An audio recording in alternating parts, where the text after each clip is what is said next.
tardes. Las tensiones geopolíticas cada vez crecen más y más, y ya no solo entre Rusia y Occidente o Estados Unidos y China. Ahora la tensión también se masca entre Polonia y Bielorrusia. Ya les avanzo que ayer un ex viceministro de Polonia dijo que en Bielorrusia se va a producir un levantamiento contra Lukashenko si la contraofensiva ucraniana tiene éxito, y dijo además el ex viceministro polaco que van a apoyar desde Polonia esa revuelta contra Lukashenko. Se lo contamos enseguida. Hoy también miramos a esas rencillas que hay entre Irán e Israel. Irán ha probado un misil balístico de 2.000 kilómetros de alcance, según varios medios estatales iraníes. Y lo ha hecho 2 días después de que el jefe de las Fuerzas Armadas de Israel planteara la posibilidad de una acción contra Teherán por su programa nuclear. Irán tiene uno de los mayores programas de misiles en el Medio Oriente y dice que sus armas son capaces de llegar a las bases de Israel y Estados Unidos en la región. Mientras tanto, Microsoft asegura que varios hackers del gobierno chino han atacado infraestructura crítica de Estados Unidos para recopilar inteligencia. Un grupo de hackers conocido como Bolt Typhoon, que ha operado desde mediados de 2021. Aparentemente, la organización está trabajando para interrumpir la infraestructura de comunicaciones crítica entre Estados Unidos y Asia. Y hoy China ha respondido, lo ha hecho el Ministerio de Exteriores, y dice que es una campaña de desinformación de Estados Unidos y de los países de los 5 ojos. Y hoy ha hablado Luis de Guindos. Dice que los gobiernos de la zona euro deberían revertir las medidas de alivio introducidas en respuesta a la crisis energética del año pasado si no quieren impulsar todavía más la inflación. Así lo ha dicho el vicepresidente del Banco Central Europeo, que también ha avisado hoy en la sesión en el Europarlamento sobre la publicación del informe anual del Banco Central Europeo, que los peligros para la inflación se derivan del aumento de los salarios y de la ampliación de los márgenes de ganancias. Enseguida se lo contamos.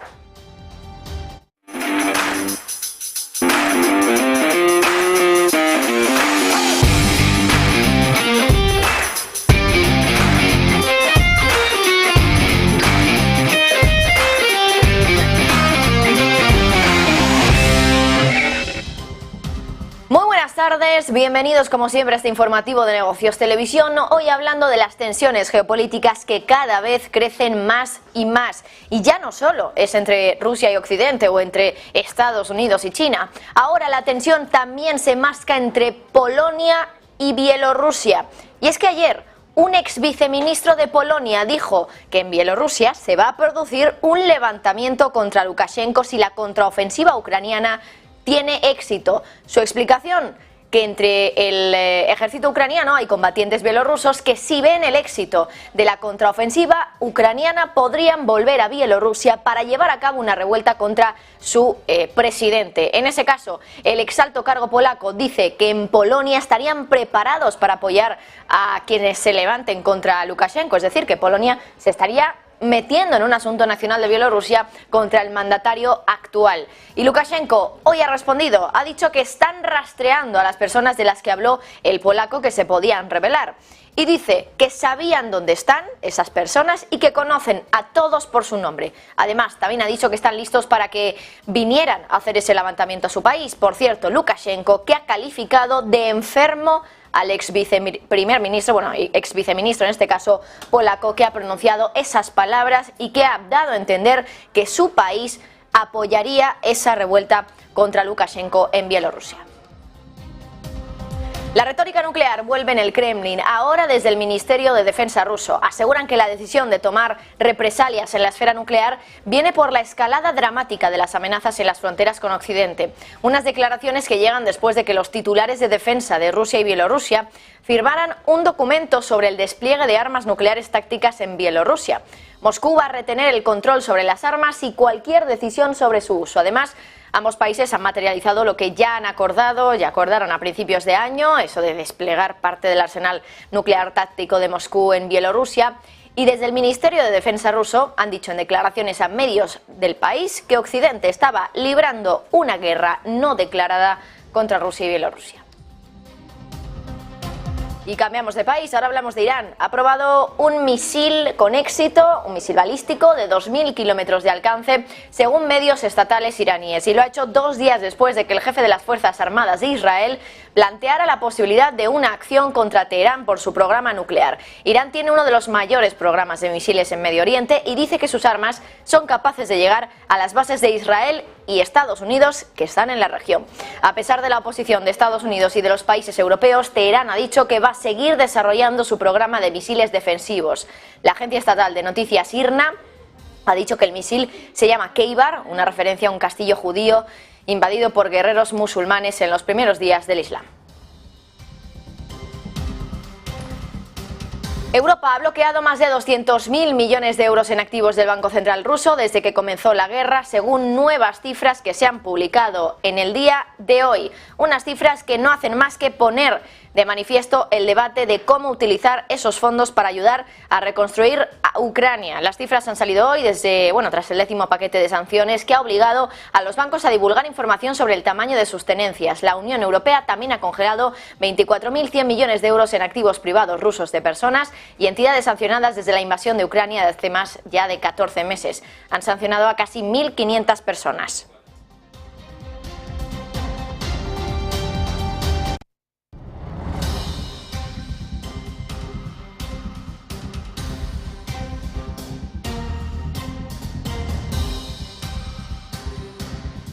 Y hoy, por cierto, hablamos de Rusia porque ha expulsado a 5 diplomáticos suecos. Parece que las relaciones entre ambos países están en un mínimo sin precedentes. Recuerden que Suecia es el último país en unirse a la Alianza Atlántica, a la OTAN. Sergio Fernández.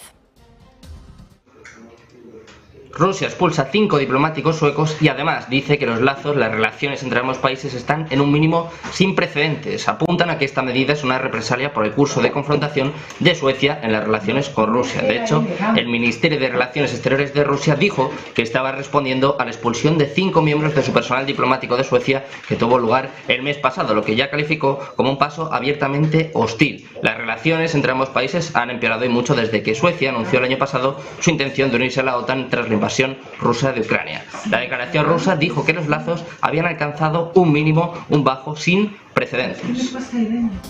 Hablamos de Microsoft. Asegura que varios hackers del gobierno chino han atacado infraestructura crítica de Estados Unidos para recuperar inteligencia. El grupo de hackers chino se conoce como Bolt Typhoon y ha operado desde mediados de 2021. Aparentemente la organización está trabajando para interrumpir la infraestructura de comunicaciones crítica entre Estados Unidos y Asia, según Microsoft, para obstaculizar los esfuerzos durante las futuras crisis.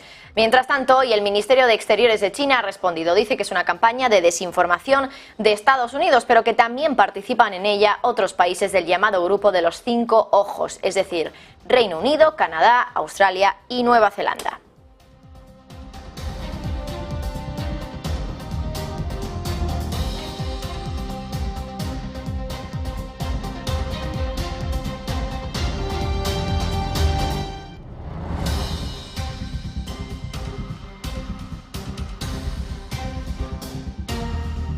El periodista del Wall Street Journal detenido en Rusia podría ser intercambiado por un lavador de Bitcoin que está prisionero en Estados Unidos. Sergio Fernández. Un intercambio de prisioneros entre un lavador de Bitcoin y el periodista del Wall Street Journal. Estamos hablando del ciudadano ruso Alexander Vinnik, que actualmente está enfrentando cargos por lavado de dinero en Estados Unidos y en este caso está además liderando una campaña para ser incluido en un acuerdo de intercambio de prisioneros entre su país de origen, Rusia, y los Estados Unidos. Parte del objetivo de este intercambio es asegurar la liberación del reportero del Wall Street Journal, Evan Gershkovich, que actualmente se encuentra detenido en Rusia por presunto espionaje. En 2017, Vinnik fue acusado de una acusación formal de, 21 cargos, alegando que blanqueó más de 4.000 millones de dólares en bitcoins. Wall Street Journal apunta que el abogado de Vinnik describió sus intenciones en los documentos judiciales federales en California el 19 de mayo. Sus abogados lo que están haciendo es buscar modificar una orden de protección en su caso para que pueda presionar públicamente por un intercambio de prisioneros. Bueno, y seguimos mirando los mercados financieros, unos mercados que hoy en Europa siguen cotizando en negativo, pero eso sí, con el tono muy positivo, desde luego, en el Nasdaq, en la tecnología de Estados Unidos. Los futuros del índice tecnológico de Wall Street suben hoy un 2%, sube también el S&P un 0,7% y de momento lo único que está en negativo es Europa. Veremos también cómo arranca la sesión hoy en Wall Street a partir de las 3:30, pero antes de nada también recordarles que a las 2:30 tenemos dato macro importantísimo en Estados Unidos, segunda revisión de la lectura de PIB del primer trimestre. Se lo damos enseguida, hacemos una pausa y volvemos con muchas más noticias en el informativo.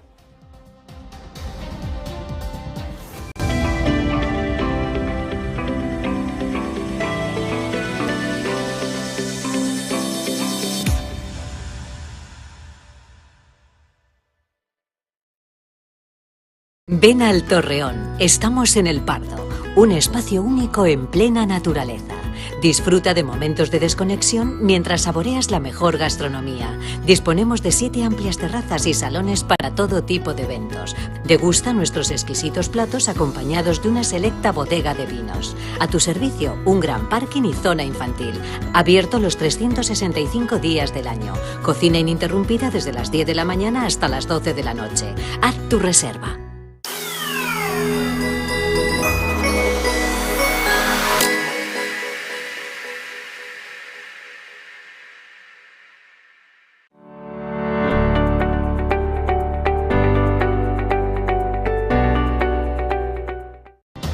Y mientras tanto, más cuestiones. La Junta General Ordinaria de Accionistas de Repsol vota hoy una nueva reelección de su presidente Antonio Brufau, que le va a permitir continuar 4 años más como consejero, a pesar de que ya tiene 75 años, ya que en 2019 anunció que se planteaba 2023 como el año de su posible despedida. También se revalida al consejero delegado Josu Jon Imaz, y antes de eso, Brufau ha advertido sobre la dependencia energética y de las cadenas de suministro que tenemos de China. Le escuchamos. Ustedes pueden ver aquí que el control de los materiales para las baterías, el control de los materiales para las celdas y la fabricación de los vehículos eléctricos mayoritariamente está en manos de China. Lo mismo el polisicilio para producir las placas solares, la propia producción de las placas solares y la propia instalación está en manos de China. Lo mismo estamos hablando de las turbinas y de las instalaciones eólicas o del hidrógeno. ¿Qué quiero decir con esto?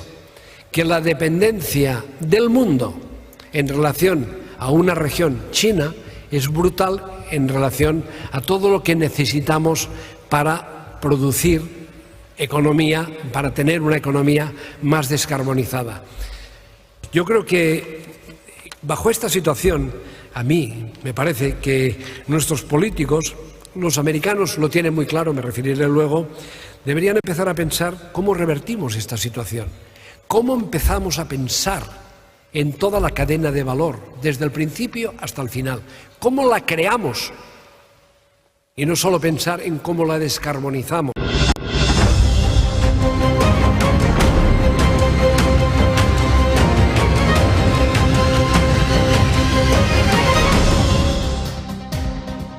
Rusia asegura que no espera más recortes de la OPEP de petróleo, de producción de petróleo. Ha sido el viceprimer ministro ruso, Alexander Novak, el que ha dicho que esperaba que el Brent se situara por encima de los $80 el barril a finales de año, según la agencia de noticias estatal RIA. Ha dicho que los precios actuales de $75-76 reflejaban la valoración del mercado de la situación macroeconómica mundial. El presidente ruso Vladimir Putin ha dicho que los precios de la energía se acercan a niveles económicamente justificados, lo que constituye otra señal de que la OPEP Plus no tendrá que tomar medidas en su próxima reunión. Putin también ha dicho que los recortes de producción aplicados por la OPEP eran necesarios para determinar y para mantener un determinado nivel de precios. España lleva 3 meses seguidos sin que funcione la denominada excepción ibérica, el mecanismo que impone un límite al precio de gas que se utiliza para producir electricidad con el fin de bajar el precio de la luz. Ahora lo que ocurre es que el precio del mercado ibérico del gas, MIBGAS, está por debajo del tope fijado por el mecanismo y por eso no se aplica desde el pasado 26 de febrero. El precio máximo que se aplica en el gas que se utiliza para producir electricidad va subiendo cada mes y en mayo ha sido de 57,2 euros por megavatio hora. Sin embargo, la cotización del mercado gasista español está en el entorno de los 27 euros. El precio del mercado mayorista ha estado por debajo del nivel máximo permitido de manera interrumpida desde el 27 de febrero.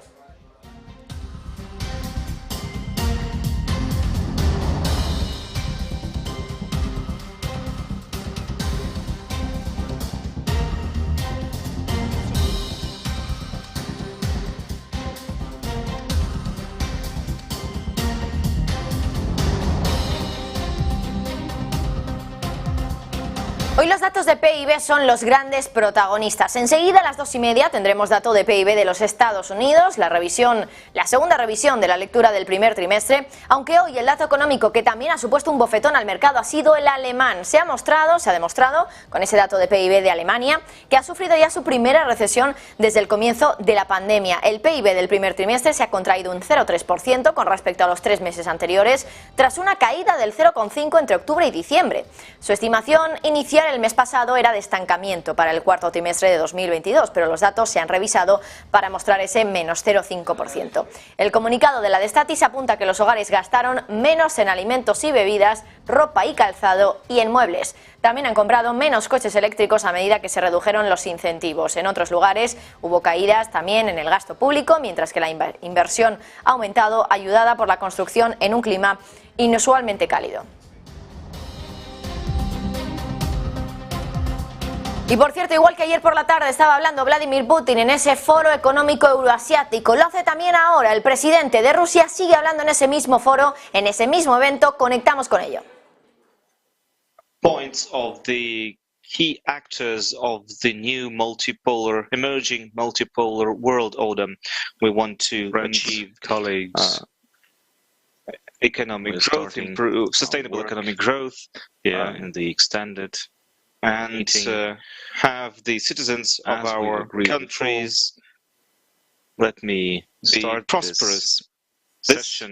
These are our goals, and together we will work to make sure that all countries in our association have a similarly high level of development. Take stock of the work that we've done. I don't believe it will be easy for us to keep up with Armenia, where proceed to signing GDP growth amounted to. So we have just concluded a session of the Supreme Eurasian Economic Council. Very impressive indicator. We need to make sure that opinions on the critical components of all 5 countries, whenever they come to their future. Bueno, parece que estamos teniendo algún problemilla de sonido con la señal que nos llega. Nos llegan ahí 2 audios en inglés. Vamos a ver si podemos resolverlo, pero de momento, por lo que escuchábamos, estaba hablando Vladimir Putin de recesión, estaba hablando de orden multipolar. Recuerden ustedes que ayer Putin decía que Estados Unidos se había metido él solito en la recesión, que él mismo se había producido esa caída tan importante. Me parece que ya lo tenemos solucionado. Vamos a ver si podemos volver con esa señal de Vladimir Putin hablando en el Foro Económico Euroasiático. So we have just concluded a session of the Supreme Eurasian Economic Council in the narrow format. We've exchanged opinions on the critical components of our work, outlined the strategic prospects for the future, for the deepening of our economic interaction. And now, like I said, we are going to continue to work with the delegations. I'm happy to say that today, for the first time, as a guest, we have President of Azerbaijan present with us, Mr. Aliyev. I'd like to welcome him and the entire Azerbaijani delegation.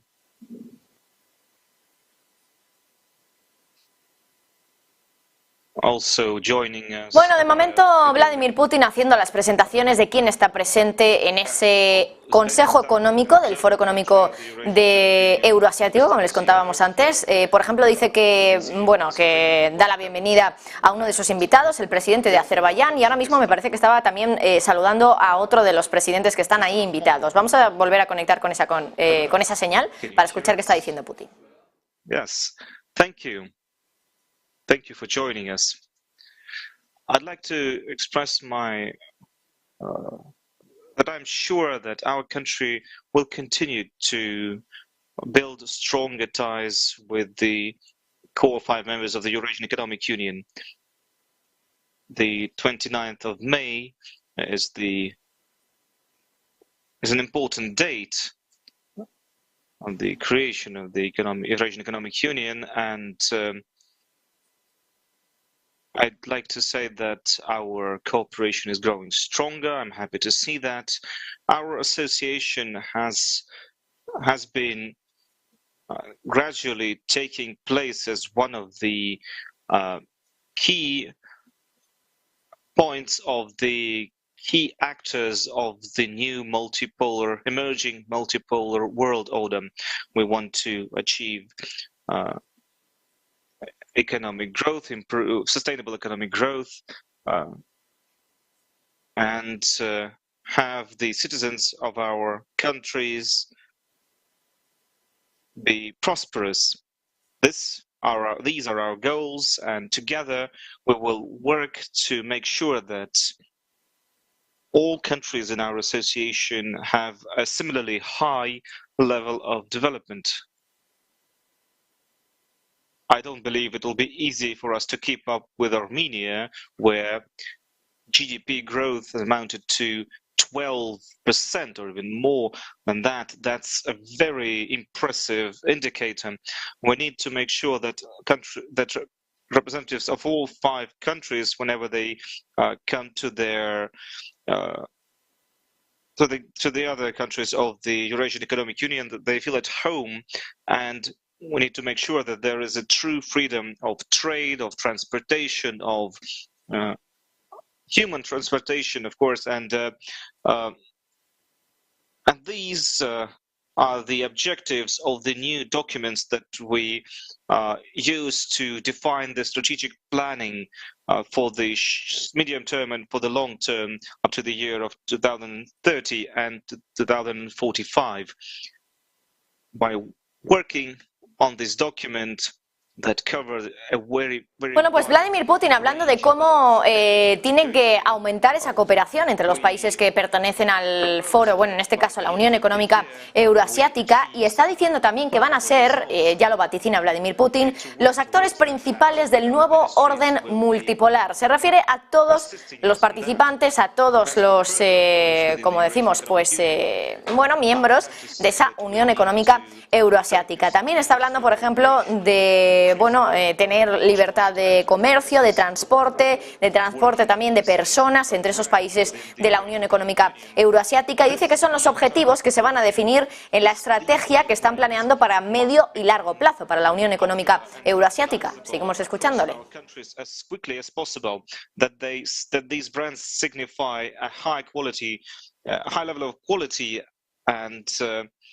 A high standard. Of course, we focus also on technological sovereignty of our association. We want us to be truly economically self-reliant and independent. So I would like us to agree on joint priorities for technological cooperation, something that would allow our countries to be not reliant on other countries in some critical aspects of our technological progress, especially now that we see that there is a certain trend towards restrictions and barriers in technological cooperation.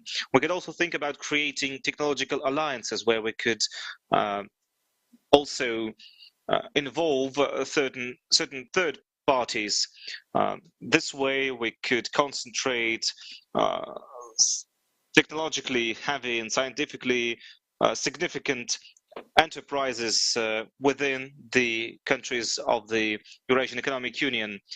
Even back in 2017, we focused on IT as part of our joint work. It's important for us to form a unified, a joint digital system. Bueno, Vladimir Putin está enfocándose en varias cuestiones que, según él, en su opinión, podrían hacer que esta Unión Económica Euroasiática pueda ser independiente de verdad. Dice que serían independientemente de bueno, en este caso económicamente independientes de verdad, si, por ejemplo, pues estuvieran muy enfocados en la soberanía tecnológica. Y dice que lo que quiere es que estos países que pertenecen a la Unión Económica Euroasiática puedan ponerse de acuerdo en algunas prioridades conjuntas. Dice, y insiste un poco en lo mismo, dice Vladimir Putin, que no quiere que sean dependientes de otros países. De momento no está mencionando a Estados Unidos, pero damos por hecho que efectivamente se refiere, por supuesto, a Occidente, que sería el otro polo del mundo respecto a esta Unión Económica Euroasiática. Volvemos a escuchar a Putin. Reasonably assess and use reasonable instruments to assess the economic viability and strength of the members of the Eurasian Economic Union. We need to have some strict criteria and an ability and a willingness to subject ourselves to these criteria. So this has to be some objective work. That's the value of an instrument like that. Unless otherwise, it's simply no point. Also, this year under Russian chairmanship, we will focus on climate change as well. We will synchronize the work of the 5 member states on combating climate change. We have the Eurasian Climate Club that should focus on new developments in implementing green technologies and promoting the Eurasian green initiatives in order to preserve our biological diversity, biodiversity, and of course, develop all kinds of technologies for waste processing and recycling. Another promising aspect of our work, something that would add to the freedoms of capitals, transportation, etc. We want to have a freedom of knowledge, something that would work, should be based on joint principles, unified principles of information technologies and governance. That way we could create a unified Eurasian ideology towards knowledge. And in fact, this is something that bueno, está hablando también Vladimir Putin de tener más cooperación en aspectos como la libertad de capitales, la libertad del transporte y dice también la libertad del conocimiento. Dice que eso es algo que, bueno, hay que trabajar sobre todo en esos principios unificados de la Unión Económica Euroasiática. Desde luego que está poniendo mucho hincapié en que pueda haber libertad de movimientos, libertad de capitales entre estos países que pertenecen a la Unión Económica Euroasiática y ya lo ha dicho, que van a ser actores principales en el orden multipolar del mundo. Seguimos escuchando a Putin. Tourist destinations, and of course that would require training of qualified professionals and specialists across all sectors of the economy. To that end, we must make sure that we can harmonize the development of educational standards across our nations, start new training courses and harmonize the curricula, etc. We need to develop cooperation and partnership between higher education institutions, make sure that student exchange is possible for and available to all members of the Eurasian Economic Union. A further integration requires us to modernize and develop the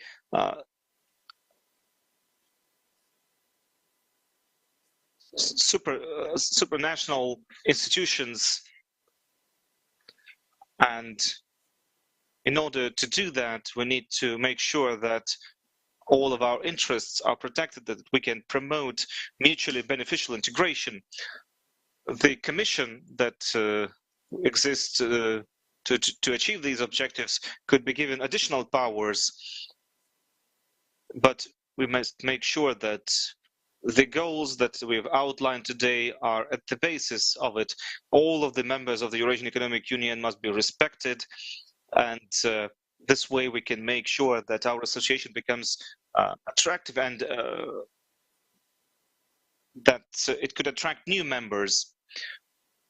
We need to promote partnership based on respect and equal opportunities. So I'm talking about Latin America, Asia, Africa. We could develop partnerships with countries in those regions and with other associations in those areas, such as BRICS, such as the SCO, etc., and the African Union. We need to develop international trade and make sure that the payment systems in national currencies and in digital currencies of the central banks would be used across all the member states of the Eurasian Economic Union. In conclusion, I'd like to thank all the leaders and all the people present here from all the members of the Eurasian Economic Union for their work and their support. Thank you for joining us today. Thank you for your work, even to those who are not yet members of our organization. We still value your work, and by working Bueno, Vladimir Putin agradeciendo el trabajo de todos los miembros de la Unión Económica Euroasiática y diciendo que todos los miembros deben ser respetados y que dice que, bueno, pues a través de ese respeto es posible que esto pueda atraer a nuevos miembros y da la sensación de que Vladimir Putin quiere fortalecer esa Unión Económica Euroasiática para, bueno, pues poder suponer un nuevo polo, como les decía, en ese nuevo orden mundial multipolar del que ha hablado el propio Vladimir Putin. Bueno, tiene toda la pinta de que Putin ya se ha despedido, termina esa comparecencia del presidente ruso, estamos pendientes de si podrá volver a hablar el presidente, pero antes de nada recordar un poco cuáles han sido sus principales mensajes. Hablando, como les decíamos antes, pues de esa importancia que va a tener la Unión Económica Euroasiática en el nuevo orden multipolar, diciendo que quieren poco a poco formar parte y empezar a ser uno de los principales actores del nuevo orden multipolar, esa Unión Económica Euroasiática. También ha hablado de tener libertad de movimientos, tener libertad de comercio, libertad de conocimiento. Ha llegado también a decir Vladimir Putin sobre cómo se va a gestar esa cooperación entre los integrantes de la Unión Económica Euroasiática. Y también ha dicho que quieren ser económicamente independientes, pero hacerlo de verdad. Es decir, ser económicamente independientes de verdad, ha dicho Vladimir Putin, y que dice que eso tiene que quedar muy reflejado en el documento estratégico económico que hoy se va a producir en ese Consejo Económico de la Unión Económica Euroasiática sobre cuáles son los objetivos que tiene esta unión a medio y largo plazo. Ha terminado ya Vladimir Putin y seguimos pendientes de otras cuestiones. Son las 2:30 de la tarde. Enseguida les vamos a dar el dato de PIB de Estados Unidos. Sale dato de PIB y también sale otro dato clave todos los jueves. Sale el de nuevas peticiones de subsidio por desempleo y enseguida Javier del Valle nos lo cuenta. Mientras tanto, a la vez que sale a la luz el dato de PIB en Alemania también, hoy GfK ha publicado su índice de confianza de los consumidores en Alemania, que muestra una pérdida de impulso en su ritmo de recuperación. La confianza de los consumidores alemanes ha registrado una mejoría de 1,6 puntos de cara al mes de junio, según el índice elaborado por GfK. Se sitúa en los menos 24,2 puntos frente a los menos 25,8 del mes anterior. Esto supone la octava subida consecutiva del indicador. La confianza del consumidor no muestra una clara tendencia al alza en la actualidad, según GfK.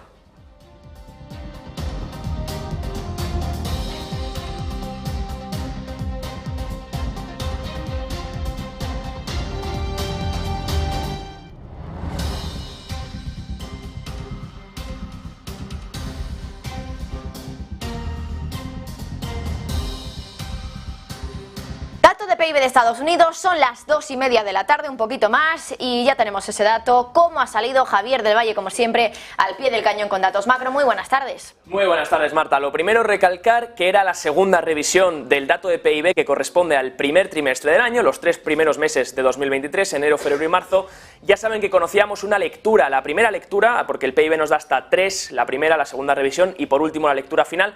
La primera lectura salía en el 1,1%, sorprendía mucho a la baja, y ahora la segunda lectura, que se esperaba que se mantuviese en el 1,1% también para el primer trimestre, sorprende al alza, Marta, sube 2 décimas porcentuales hasta el 1,3%. Tengo de hecho abierto aquí el informe, como pueden ver el PIB se incrementa hasta el 1,3% del primer trimestre. Eso sí, si lo comparamos con el trimestre anterior, vimos que el trimestre anterior, el cuarto trimestre de 2022, el incremento del PIB fue de un 2,6%, así que sigue siendo un PIB bastante flojo, pero aún así mejor de lo que se dio en la primera lectura. Recuerden, primera lectura fue del 1,1 y ahora se sube hasta el 1,3%.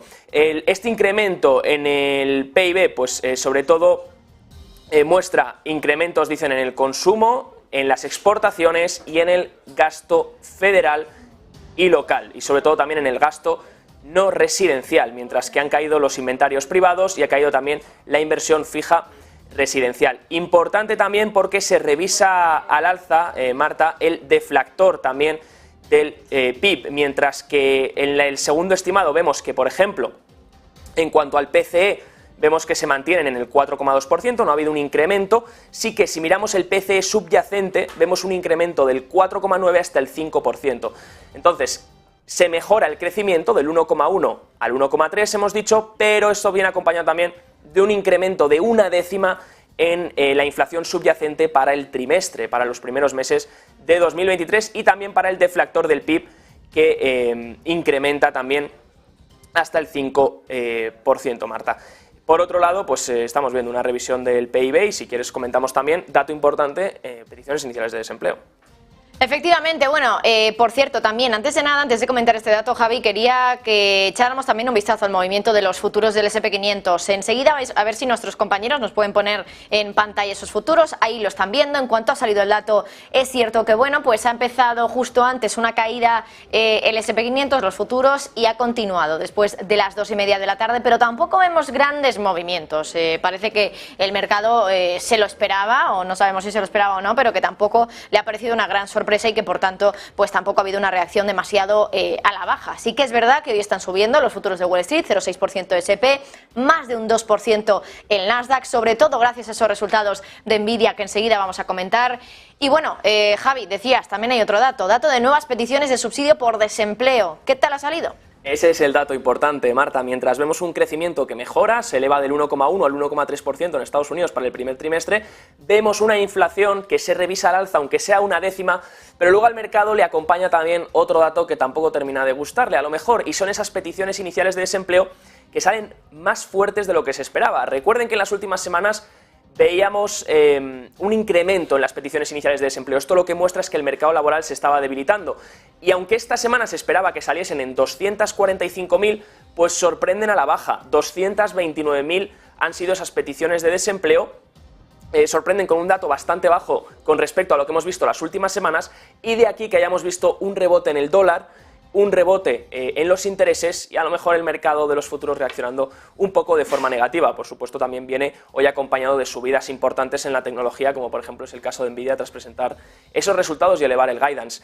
Aún así, vemos unas peticiones iniciales de desempleo que todavía salen por debajo de lo que se esperaba. 245.000 era el esperado, 242.000 fue el dato anterior y ahora sorprenden con un dato de 229.000, un dato bastante bajo para lo que estamos viendo en las últimas semanas, que muestran que a lo mejor el mercado laboral todavía le queda un último impulso, un poco de fuerza para seguir adelante. Si miramos las peticiones continuadas de desempleo, también importantes, sorprenden también a la baja, 1,79 millones, cuando se esperaba 1,8 millones. Marta, puede ser esto lo que ha dado un poco de impulso al dólar y un poco de impulso a los intereses, pero vamos, los futuros apenas se han movido. Pues Javier del Valle, como siempre, muchísimas gracias por traernos esa información, esos datos macro ahora mismo. Bueno, subidas ahora, justo lo están viendo ustedes en los últimos minutos en los futuros del SP500. Jornada en positivo hoy y bueno, vamos a despedir ya, les dejamos